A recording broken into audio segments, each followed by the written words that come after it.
जो राष्ट्र को धर्म मानते हैं उनके लिए ये स्मारक एक महातीर्थ की तरह वंदनीय है। तुम ही न होते तो दुनिया बबूल हो जाती।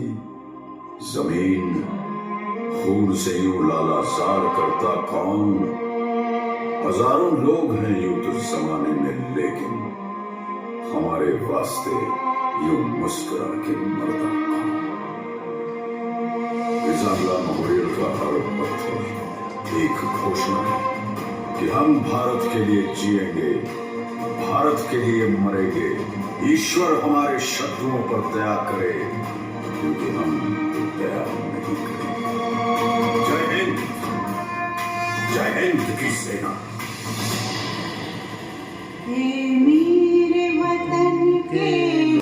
लेकिन अगर कोई ये कहे कि उसे मौत से डर नहीं लगता, तो या तो वो झूठ बोल रहा है या फिर वो भारत का सिपाही है। ये कहानी है रिज़ा की। हिंदी चीनी भाई भाई का नारा लगाकर हमारी पीठ में विश्वासघात का खंजर उतार देने वाला चीन आज भी रिज़ा की लड़ाई याद करके थर्राता है।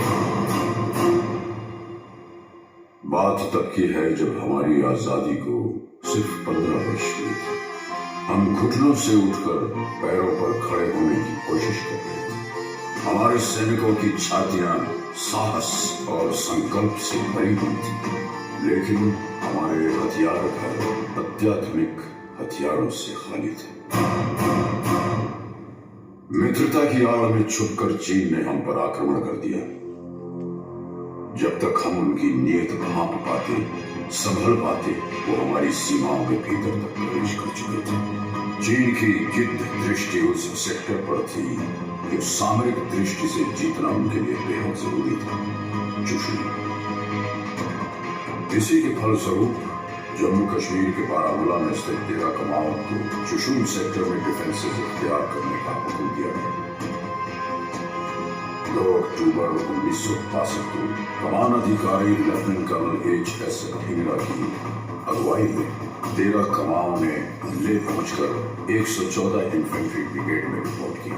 13 अक्टूबर 1962 को बटालियन चुशुल एयरफील्ड की सुरक्षा के लिए रवाना हुई तथा 24 अक्टूबर 1962 तक पूरी बटालियन चुशुल में एकत्रित हुई। यही चुशुल की घाटियों में समुद्र तट से 16,440 फीट की ऊंचाई पर स्थित है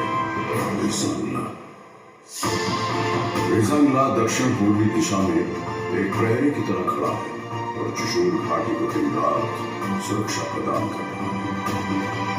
रिज़ा पर डिफेंस इख्तियार करने की जिम्मेदारी मेरे उस पराक्रमी बेटे को सौंपी गई जिसे राजस्थान की वीर भूमि ने महाराणा प्रताप और बप्पा रावल की कहानियां सुनाकर पाला था, मेजर शैतान सिंह। दुश्मन किसी भी वक्त रिज़ा पर आक्रमण कर सकता था।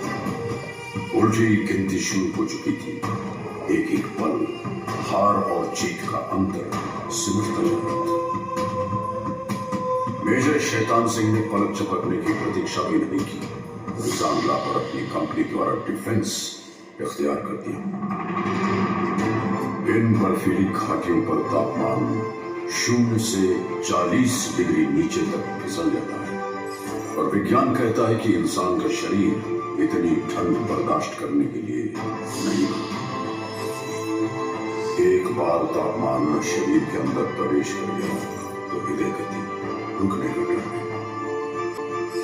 लेकिन अगर कोई ये कहे कि उसे मौत से डर नहीं लगता, तो या तो वो झूठ बोल रहा है या फिर वो भारत का सिपाही है।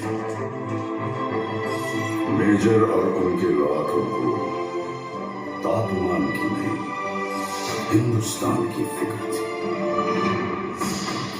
18 नवंबर 1962 प्रातः 4 बजे नायक हुकुमचंद के नेतृत्व में नंबर 8 प्लाटून के एक पेट्रोल में भारी संख्या में दुश्मन को अपनी प्लाटून की तरफ बढ़ते देखा।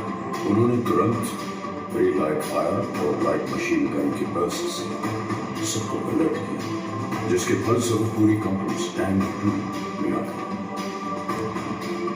मेजर शैतान सिंह ने सभी प्लेटून कमांडरों को हुक्म दिया कि वो अपने अपने इलाके के आगे पेट्रोल भेजें ताकि दुश्मन के बारे में अधिक से अधिक जानकारी हासिल की जा सके।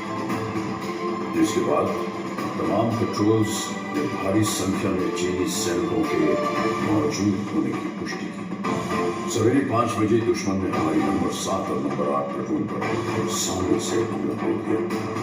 दुश्मन का आक्रमण बहुत भारी था, लेकिन हमारी वीरता को हल्का समझने की गलती चीनी कर चुके थे। हमने अपनी लाइट मशीन गन और मोटर्स का मुख खोल दिया और देखते ही देखते लाशों के ढेर लगा दिए। ज्यादातर चीनी मारे गए और जो बच गए वो जान बचाकर पीछे भागे। सामने से आक्रमण विफल होने के पश्चात दुश्मन ने दूर से गोलीबारी शुरू कर दी।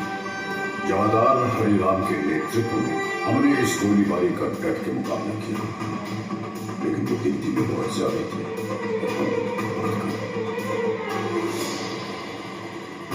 चीन की सेना ने इस इलाके पर कब्जा कर लिया और हमारे वीर सिपाही संगीनों पर सर रख के हमेशा के लिए सो गए।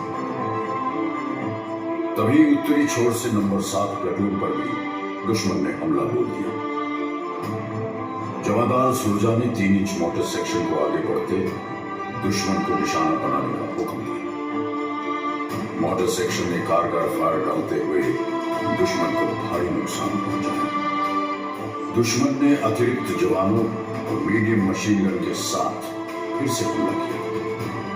इस बार लड़ाई सिर्फ बंदूकों और गोलियों से नहीं, हाथों से भी लड़ी गई। कुश्तीबाज लांस नायक सिंहराम यादव ने 10 चीनी सैनिकों को बालों से पकड़कर चट्टानों पर पटक पटक कर मार डाला। उनकी फौलादी भुजाओं से टकरा के चीनियों के हौसले चढ़क गए। इस प्लेटून के समस्त सैनिक अटल शौर्य के साथ लड़े और हंसते हंसते वीर गति को प्राप्त हुए।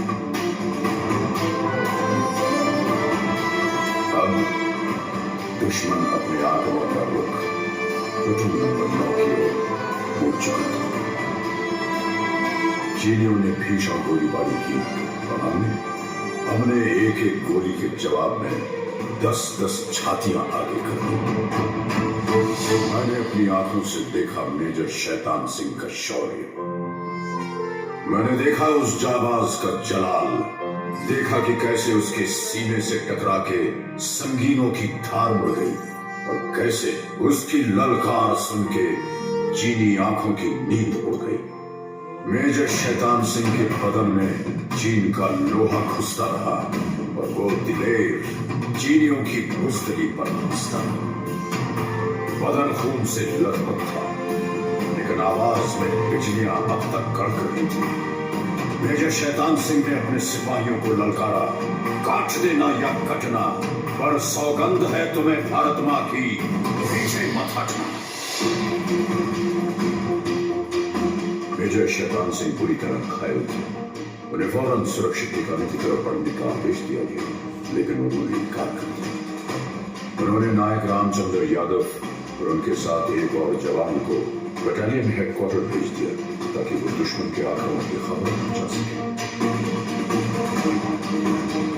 मेजर शैतान सिंह आखिरी गोली और आखिरी सांस तक लड़े। भारत मां की चरण अपने प्राणों की आहुति दी। तकरीबन 16 घंटों तक चले इस महासंग्राम में चीन ने 1300 सैनिक खो दिए।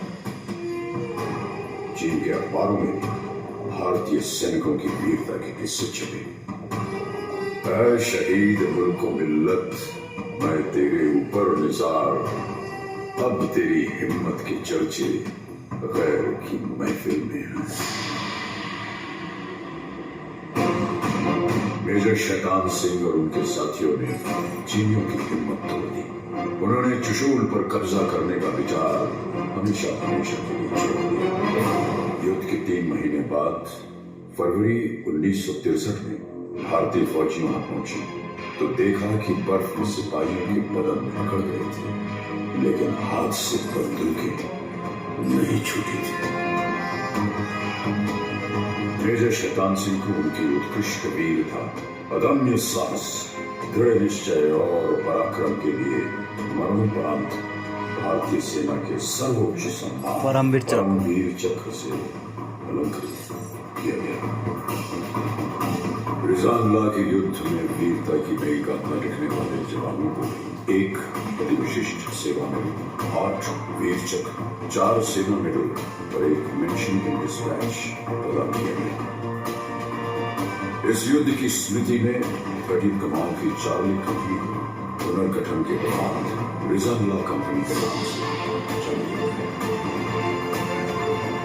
ये युद्ध स्मारक रिजाल्ला के इतिहास का गवाह है। इसके प्रांगण में आहेर धाम उस पवित्र स्थान पर स्थित है जहां भारत माता के इन वीर सुपूतों का सामूहिक अंतिम संस्कार किया गया। तत्कालीन ब्रिगेड कमांडर ब्रिगेडियर टी.एल. रैना द्वारा इन वीर योद्धाओं को मुखांजलि दी गई थी। जो राष्ट्र को धर्म मानते हैं उनके लिए यह स्मारक एक महातीर्थ की तरह वंदनीय है। तुम ही ना होते तो दुनिया बबूल हो जाती, जमीन खून से यूं लालाजार करता कौन।